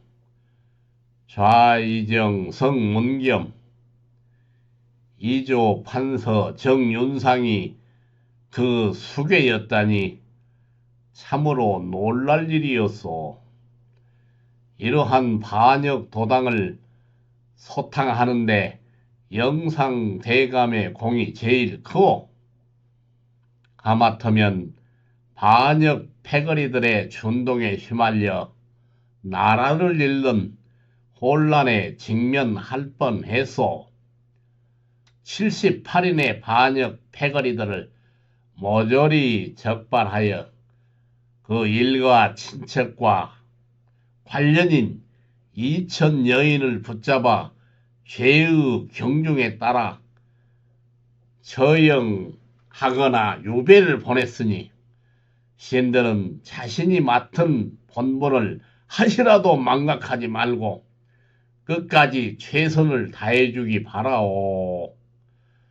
그리고 이번 영모 사건 종결에 혁혁한 공을 세운 영상대감을 비롯하여 많은 신하들에게 내 후히 상을 내릴 것이요. 소문이 망극하나이다.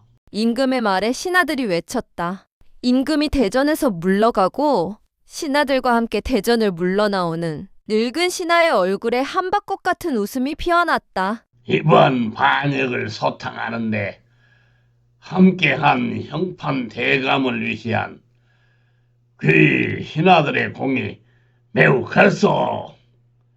세상에는 항상 정의가 승리하게 되어 있으니 그 신하들은 하시라도 불경한 마음을 갖지 말고 항상 정의를 숭상하고 어진 마음을 가져야 하오. 영상 대감 날이 지당하신 말씀입니다. 늙은 신하의 말을 들은 신하들이 이구동성으로 그 늙은 신하를 칭송하며 동시에 소리쳤다. 늙은 신하는 그들 신하들을 바라보며 흡족한 미소를 흘기며 고개를 끄덕였다. 그리고는 혼자 소리로 중얼거렸다. 너희들은 모를 것이야. 산중의 왕 호랑이도 연약한 토끼 한 마리를 잡으려면 모든 책략을 다하고 온 힘을 다해 잡는다는 것을.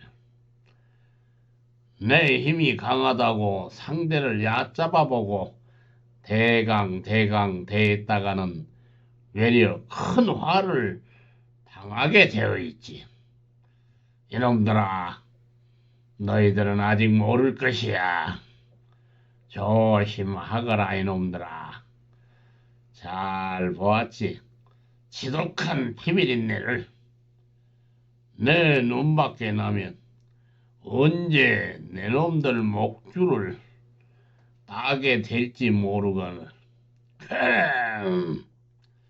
이제 내 위에는 있으나마나한 무능한 임금이란 자가 딱 하나 있을 뿐. 사실 그놈 임금이란 자도 따지고 보면 내 사이가 아닌가. 그렇다면 이놈 세상이 분명코 내 세상이 되었단 말인가. 그러나 절대로 안심하면 아니 되지. 그렇지. 아무도 믿어서는 아니 되지.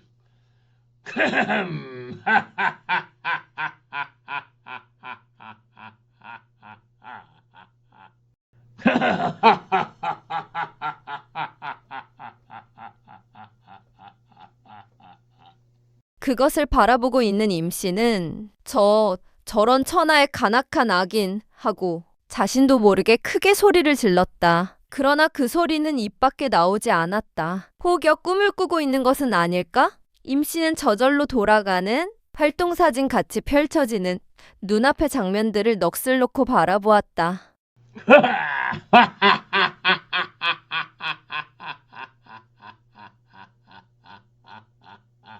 잔뜩 승리에 도취되어 여러 신하들과 함께 모여 풍성하게 차린 술상을 앞에 두고 주연을 베풀며 파한대소하던 늙은 신하가 갑자기 얼굴을 찌푸리며 어딘가를 사납게 노려보더니 순간 허리춤에 차고 있던 시퍼런 칼을 빼내 허공을 향해 사정없이 내리쳤다. 아악 하는 비명소리와 함께 울며 아우성치는 수많은 사람들의 처절한 절규가 들쏟더니 허공에 온통 선혈 붉은 피가 분수처럼 가득 솟아올랐다. 그런데 그 늙은 신하의 얼굴이 온데간데 없이 쓱 사라지더니 갑자기 한겨울 하얀 눈발이 허공에 흩날리는 모습이 임씨 눈앞에 나타났다.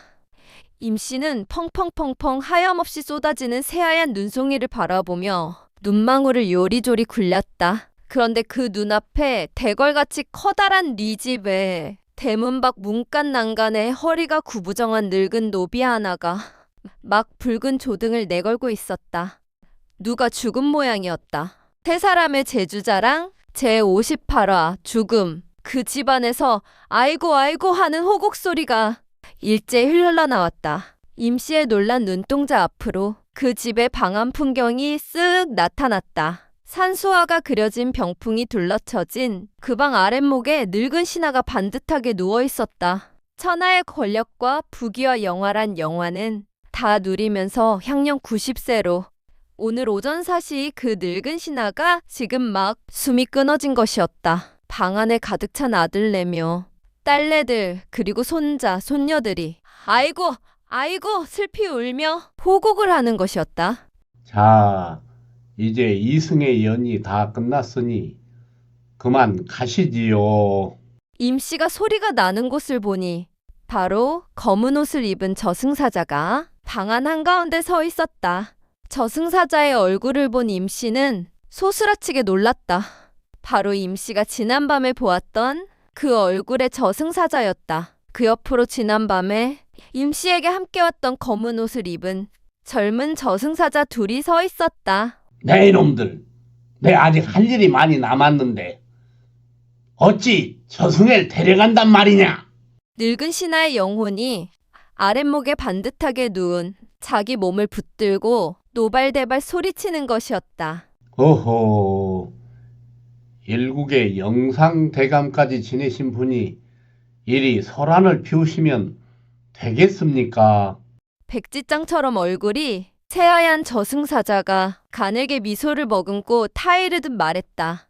이놈들아, 내 이 한평생을 통해 내 혼자 힘으로 이룬 이 권력이며 저 수많은 재산을 두고 어찌 이리 무정하게 간단 말이냐? 어서 내 몸을 돌려주어라. 늙은 신하가 저승사자를 쏘아보며 버럭 화를 냈다. 인생은 탄생이 있으면 반드시 죽음이 있는 법. 이제 그 연이 다 끝나 염라국으로 가야 하니 어서 앞장서시지요. 나는 이곳에서 내 몸을 돌려주지 않으면 한 발자국도 못 간다. 이놈들, 너희들 알아서 해라. 늙은 신하가 자신의 죽은 시체를 부둥켜 안고 소리쳤다. 여보시게들 아니 되겠네. 어서 모시게나. 저승사자가 그것을 바라보고 서 있는 젊은 저승사자 둘에게 말했다. 자, 어서 일어나시오. 죽은 몸은 이제 싸늘하게 식어 곧 모든 구멍이란 구멍으로 썩은 냄새가 지독하게 몰려 나올 것이요. 어서 일어나시오. 젊은 저승사자 둘이 늙은 신하에게 다가가며 팔을 양쪽에서 붙잡고 일으켜 세웠다. 그런데 늙은 신하가 필사적으로 자신의 죽은 몸을 붙들고 발악을 하는 것이었다. 놔라, 이놈들아. 태산보다도 더 큰 내 권력과 이 나라가 다 내 것인데 이 재산을 두고 어떻게 간단 말이냐? 나는 못 간다. 내 가난한 집안에서 태어나 혼자 힘으로 한 나라의 영상 자리까지 올랐거늘 어찌 그것을 두고 간단 말이냐? 인생사 다 부질없는 것을 정녕 그대는 모른단 말이던가. 저승사자가 늙은 신하를 내려다보며 말했다. 이놈! 감히 일국의 영상 대감을 지낸 사람을 가르치려 들다니. 저승사자 이놈 무엄하구나. 늙은 신하가 싸늘하게 식어가는 죽은 자기 몸을 붙들고 두 젊은 저승사자가 일으키려는 것을 갯바위에 달싹 달라붙은 따개비처럼 질기게 버티며 호통을 쳤다. 살아서 영상 대감하니 천하의 황제를 지냈다손 치더라도 그것은 오직 이승의 문제일 뿐이라네. 소란 그만 피우고 어서 가세. 모른다. 어서 내 몸을 돌려다오, 이놈들아. 나는 못 간다. 죽어도 이대로 저승으로 못 간다. 늙은 신하가 고래고래 악을 썼다. 젊은 두 저승사자도 늙은 신하를 어쩌지 못하고 쩔쩔맸다. 어험, 이거 도무지 아니 되겠구나. 이자는 차가운 구천을 헤매는 잡기로 두어서는 절대로 아니 될 자이네. 염라국의 금나 대장군을 어서 모셔오도록 하시게나. 저승사자가 두 젊은 저승사자를 보고 말했다. 예, 바로 모셔오도록 하겠습니다.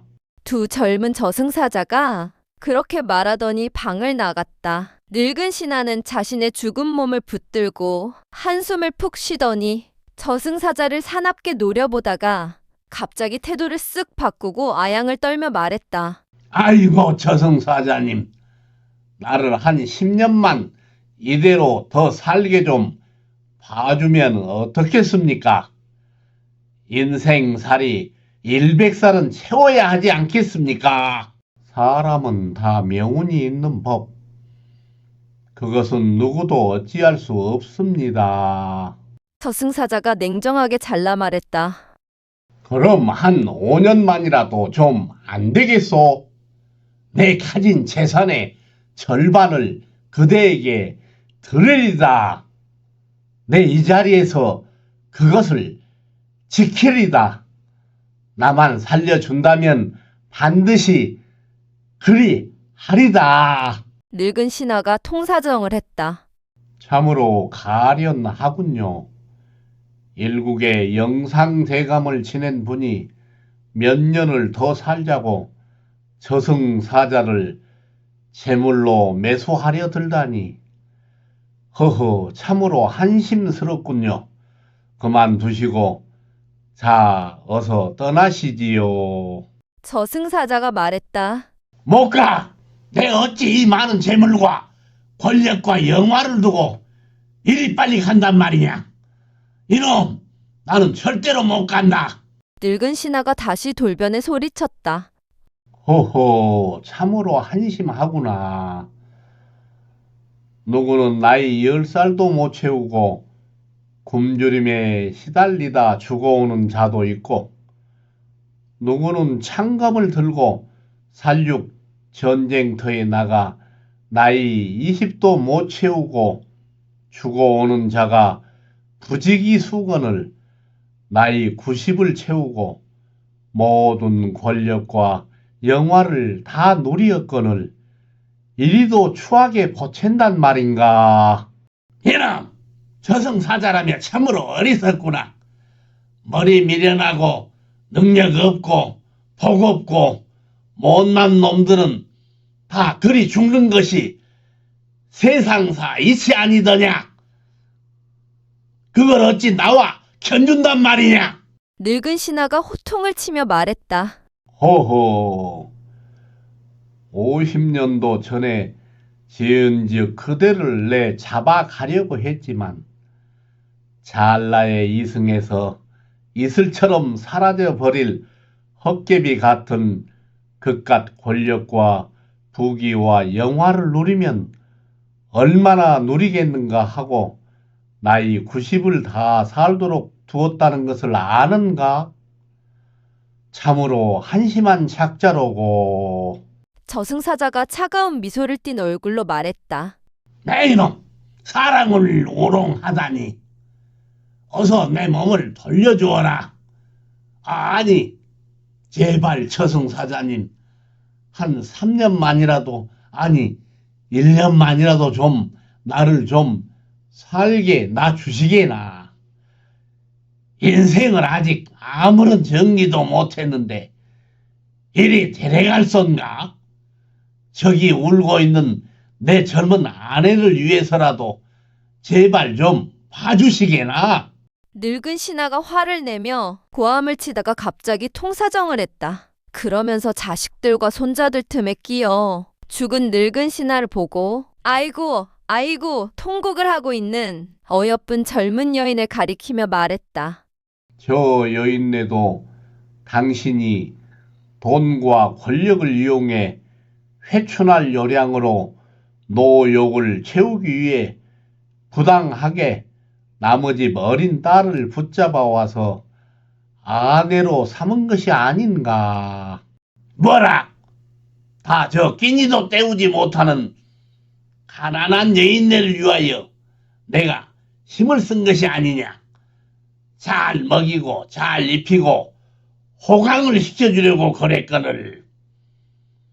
즉즉 저 불쌍한 여인네를 봐서라도 어서 나를 좀 살려주시게나.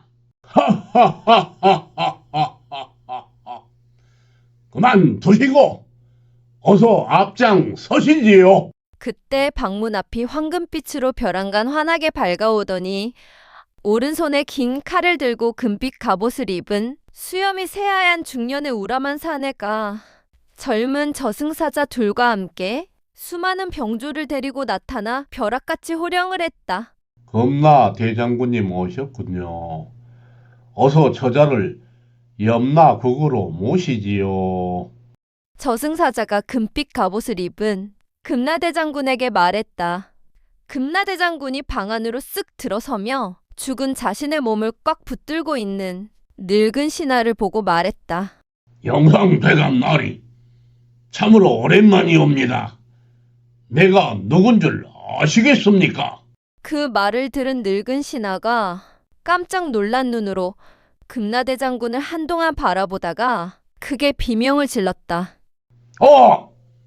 너는 우리 집 노비 그 쇠돌이가 아니더냐? 세 사람의 제주자랑 제59화 금나대 장군. 영쾌도 알아보시는군요. 아니, 절대로 잊지 못하시겠지요. 40년 전 어느 가을밤 영상대감 나리께서 저와 개똥이를 은밀히 불러 내일 의군부에 가서 김치성이와 자객 안도열이가 영상대감 나리의 부정을 상감 마맞게 발고해 그를 죽이자고 서로 짜고 모함하는 말을 수차례 나누는 것을 보았다고 거짓 증언을 하라고 일렀지요. 황금빛 갑옷을 입은 금나대 장군이 말했다. 뭐라? 내가 진짜 그 쇠돌이 놈이라고. 늙은 신하가 끙 하고 신음을 토하더니 금나대 장군을 날카롭게 쏘아보며 말했다. 그것을 보고 있는 임씨의 눈앞에 그 옛날 늙은 신하의 방이 그대로 나타났다. 늙은 신하가 커다란 용머리가 새겨진 벼루의 붓과 서책이 놓인 탁자를 앞에 두고 단정히 무릎을 꿇고 앉은 두 노비 앞에 앉아 있었다. 하나는 몸은 건장한데 주름투성이 늙은 얼굴이었고 또 하나는 키가 훤칠하고 쥐처럼 턱이 뾰족한 눈빛이 가는 중년의 얼굴의 사내였다. 너희 둘은 잘 들어라. 며칠 전 우리 집에 묵고 있는 자객 안도열이 김치성이 놈의 두 눈을 찔러 맹인을 만들어버렸다. 그 일로 내가 지금 궁지에 몰렸다. 우리 집에 묵고 있던 자객 안도열이를 시켜 나의 부정을 파고드는 김치성이를 해쳤지 않느냐고 신하들 몇몇이 의심의 눈초리를 보내고 있다. 이 기회에 그들을 모조리 일망타진하지 못하면 우리 집이 멸문귀화를 면치 못하고 만다. 김치성이는 나를 모함하여 우리 가문을 패망하게 하고 또 이 나라를 해치려 한 놈이다. 어당 죽어 마땅한 놈이다. 여기 늙은 새돌이와 개똥이는 우리 집을 지켜온 충성스러운 놈이다. 특히 새돌이는 우리 아버지 때부터 이 집안을 지켜왔다. 이번에 이 집안을 지키기 위하여 큰 일을 해줘야겠다. 예, 영상대감 나리 분부만 내려주십시오. 개똥이가 굳은 어조로 말했다. 너희 둘은 내일 아침 의군부에 가서 우리 집 사랑채에 묵고 있는 젊은 자객 안도열이와 김치성이 사랑채에서 자주 만나는 것을 보았는데 어느 날 들어보니 영상대감 나리의 비리를 상감마마에게 발고하여 그들 무리를 한꺼번에 제거해 버리자고 모의를 하는 것을 들었다고 말해라. 그리고 김치성이가 그 배후에는 좌의정 성문경 대감이 있다는 말을 하더라고 해라. 빈일은 내가 모두 알아서 처리하겠다. 알겠느냐? 하는 미소를 흘기며 늙은 신하가 말했다. 예, 분부대로 그리야 하겠습니다. 개똥이가 말했다. 그런데 그 옆에 앉아있는 쇠돌이는 묵묵부답이었다. 늙은 신하가 쇠돌이를 바라보며 재차 다그쳤다. 새소리는 알아들었느냐? 영상대감 나리, 저는 그 일은 죽어도 못하겠습니다. 쇠돌이가 의외의 말을 했다. 옆에 나란히 무릎을 꿇고 앉아있는 개똥이가 의아스러운 눈빛으로 바라보았다. 뭐라?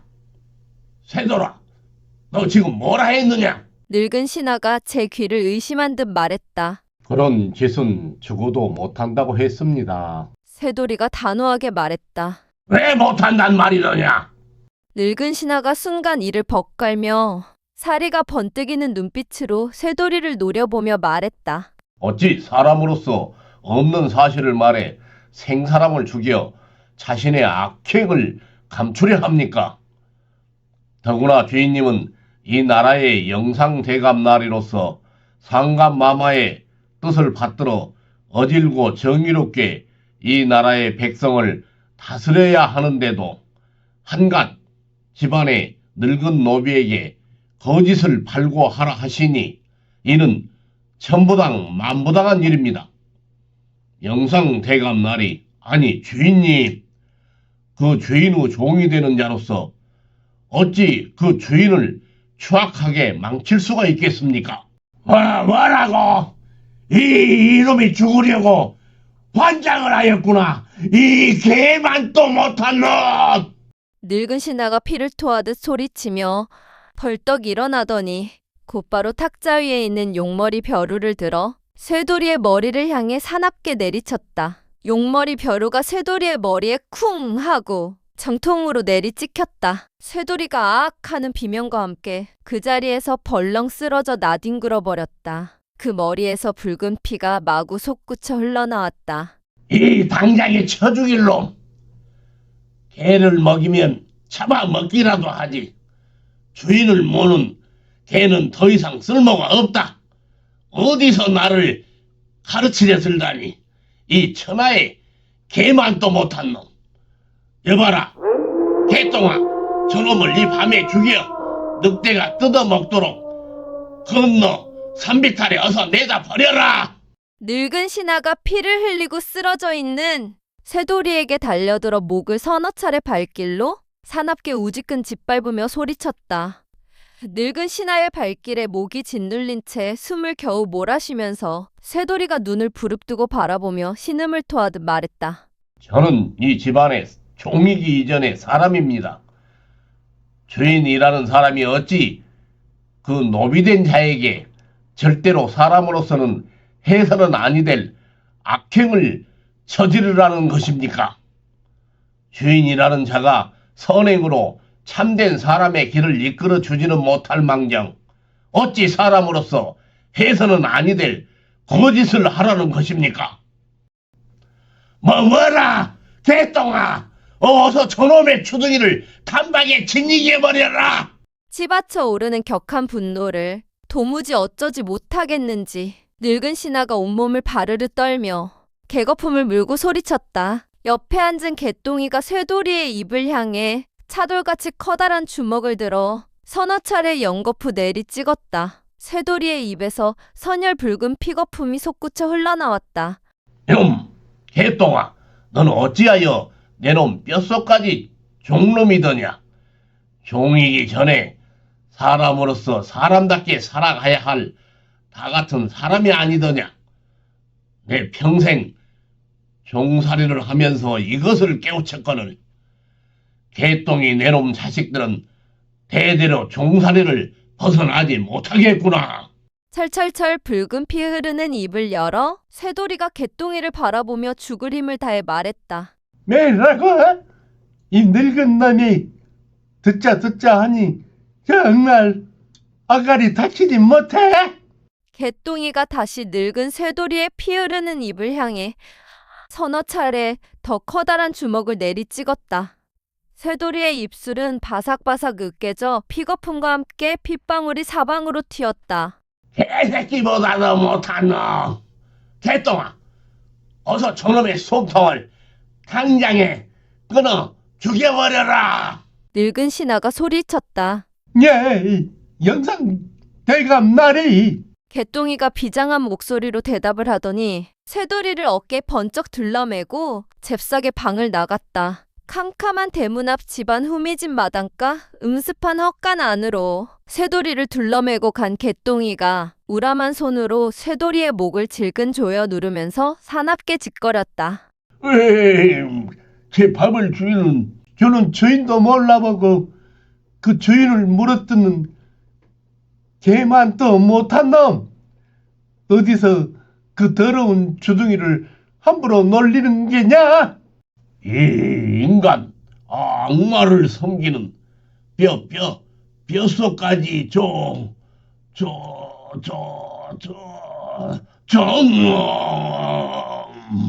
머리에 입에 피를 흘리는 쇠돌이가 빨갛게 충혈된 눈을 치뜨고 가느다랗게 신음을 토하며 말하다가 그만 숨이 끊어진 듯 온몸을 바르르 떨더니 쑥 늘어져 버렸다. 싸늘하게 식어 굳어가는 쇠돌이의 시체를 헝가마니에 둘둘 말아 지게에 둘러매고 개똥이가 헐레벌떡 대문을 나섰다.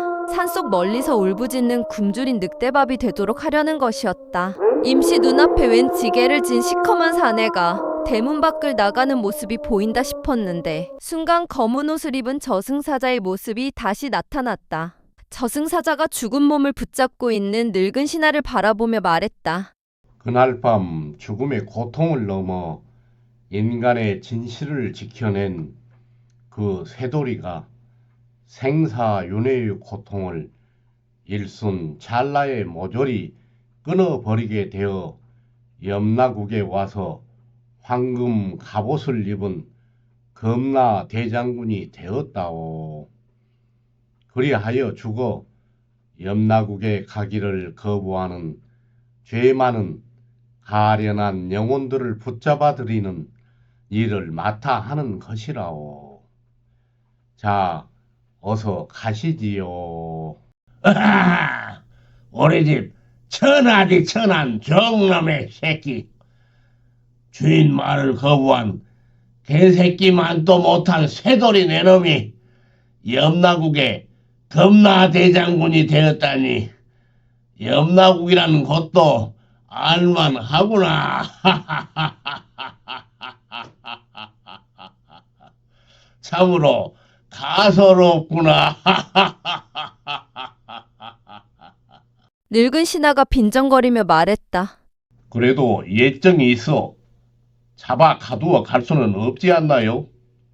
어서 앞장 서시지요. 금라대장군이 조용히 말했다. 못 간다 이놈아. 내 이 많은 재물과 권력과 자식들과 어여쁜 젊은 여인네를 두고 어찌 저승으로 간단 말이냐. 늙은 신하가 날카롭게 소리쳤다. 천하를 다 가진 황제도 저승길을 마다할 수는 없는 법이라오. 염라국에서는 황제든 종이든 다 똑같이 모셔가는 법이지요.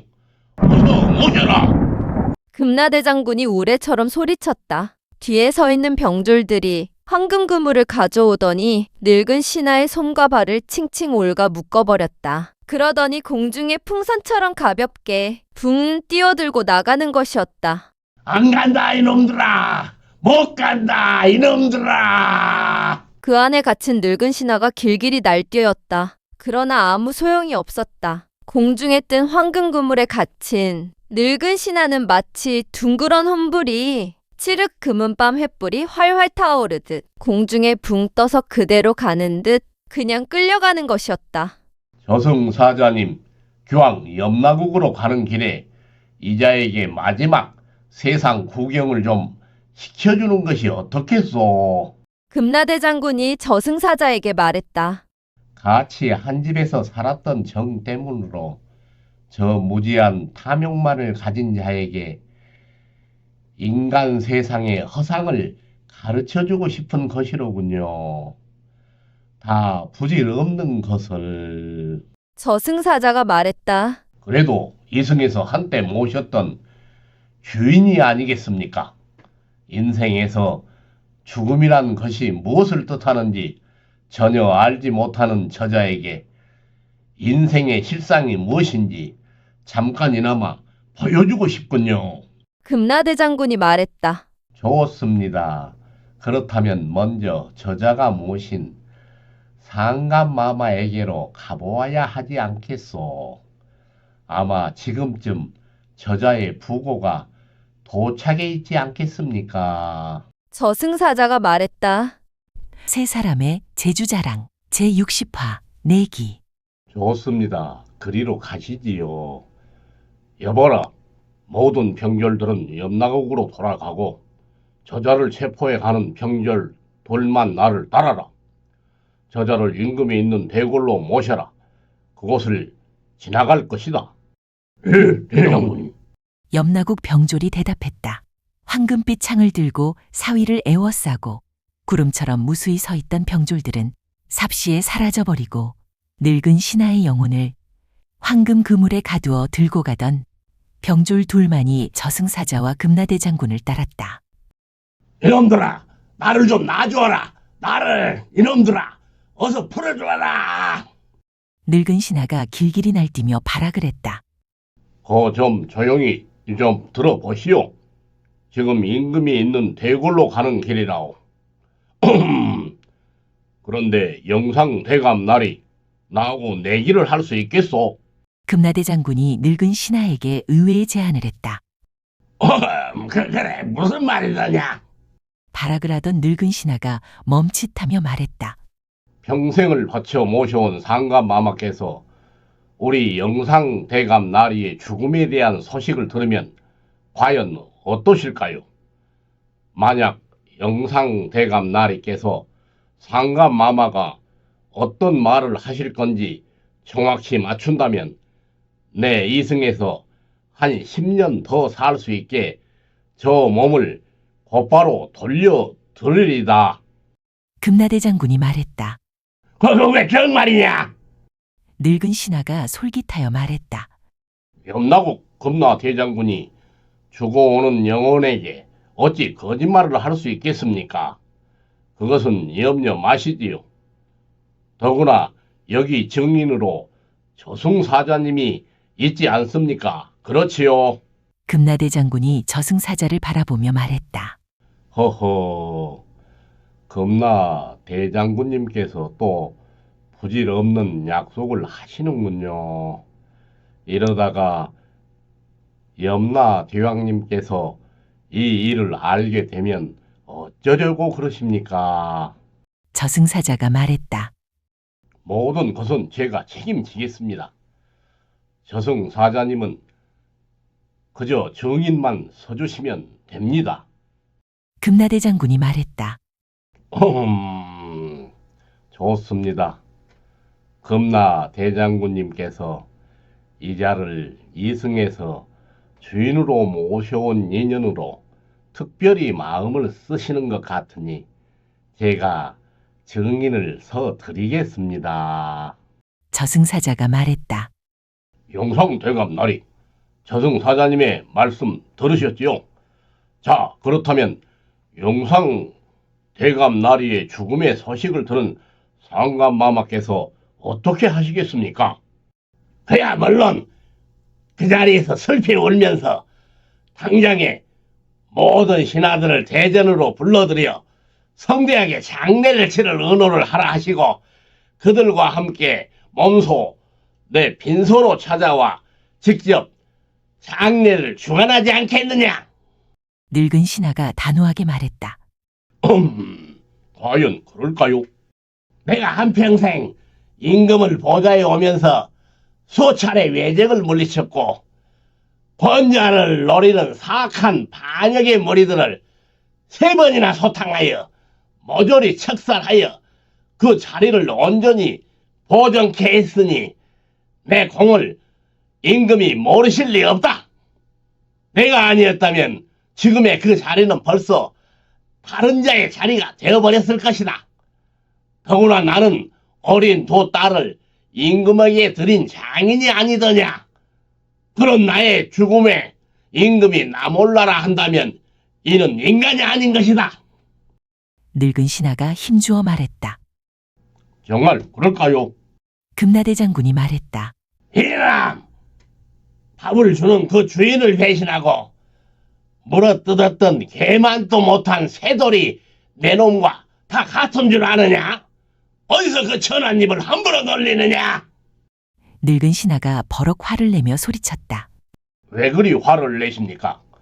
엄밀히 따져 말하자면 그 주었던 밥은 다 누구의 것입니까? 본시 그 밥을 심고 거둬들인 이는 이 나라의 왕이나 영상 대감 나리 같은 지배자가 아니라 바로 당신들이 하잘 것 없다고 생각하는 그 못난 백성입니다. 그 백성은 자연의 섭리에 따라 우주 자연의 변화대로 그것을 논밭에 심고 가꾸어 거둔 것이니 그것의 주인은 본시 저 자연의 것이지요. 그러기에 그 밥을 먹는 자는 그것을 심고 가꾼 그 백성을 우선 생각해야 할 것이고 그러기 이전에 자연의 섭리를 생각해야 하는 것이지요. 물론 자연과 백성은 둘이 아니라 근본적으로 하나이지만 말이지요. 그러기에 자연의 섭리에 따라 순응하는 삶을 사는 자라야 비로소 그 밥을 얻어먹은 값을 제대로 지불하는 자라 할 수 있겠지요. 힘있는 몇몇 사람이 창칼을 들고 윽박지르며 영역을 정해놓고 제멋대로 자기 것이라고 우긴다고 하여 그것이 어찌 본래의 자기 것이겠습니까? 그래서 천하 대자연은 공물인즉 절대로 주인이 따로 있을 수 없는 법이지요. 내가 이승에서 영상 나리가 준 밥을 먹었다니 참으로 지나가는 개가 웃을 일입니다.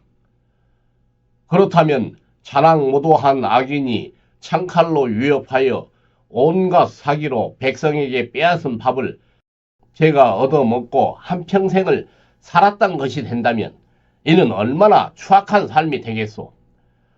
나는 저 위대한 자연이 준 그리고 건면한 백성이 힘써 가꾼 것 그리고 내가 종으로 살면서 땀 흘려 직접 심고 가꾼 것을 자연에게서 스스로 거두어 먹고 살았는데 그 대부분은 당신 같은 포항무도한 관리에게 빼앗겼고 그나마 남은 작은 것은 이웃에게 베풀고 살았던 것이지요. 그 몽둥이까지도 말이요. 그러기에 사람은 항상 저 위대한 자연의 도를 따라 살아야 하고 그 자연의 도가 곧 하늘의 도이고 또 염라국의 도이지요. 그 도에 따르자면 나라를 책임지는 관리는 임금보다도 자신보다도 먼저 자신의 밥을 땀 흘려 챙겨주는 그 백성을 생각하고 행동해야 하는 법이라오. 우주 대자연의 이치가 이렇게 엄연할진데 이제 다시는 그런 터무니없는 말이랑 하지 마시오. 금나대 장군이 근엄하게 말했다. 내 이놈 새돌아. 세상은 엄연히 능력 가진 자가 따로 있고 세상의 모든 물건은 임자가 따로 정해져 있는 것이다. 그 임자는 자연과 백성을 모두 지배하는 왕과 같은 하늘을 대신한 지배자인 것이니라. 어디서 듣도 보도 못한 사약한 말로 나를 현혹하려 드느냐? 늙은 신하가 사납게 고함을 쳤다. 허허, 좋습니다. 그렇다면 상감마마에게 가는 길을 그만두고 바로 염라국으로 갈까요? 아니다. 바로 전에 내 놈이 내기를 해서 내가 이기면 한 10년 더 살게 해준다고 말하지 않았더냐?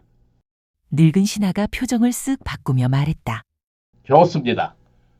그럼 곧바로 상감마마에게로 가보시지요. 영상 대감 나리께서 말씀하신 대로 그렇게만 한다면 10년을 더 살도록 몸을 돌려드리겠습니다. 과연 임금께서 뭐라고 하실지 당장 가서 두 눈으로 직접 확인해 봅시다. 금나대 장군이 말했다. 그런데 이꼴로는 갈 수 없지 않느냐? 손발이 묶여 있어 너무 가까워요. 견딜 수가 없구나. 그래요. 그럼 좋습니다.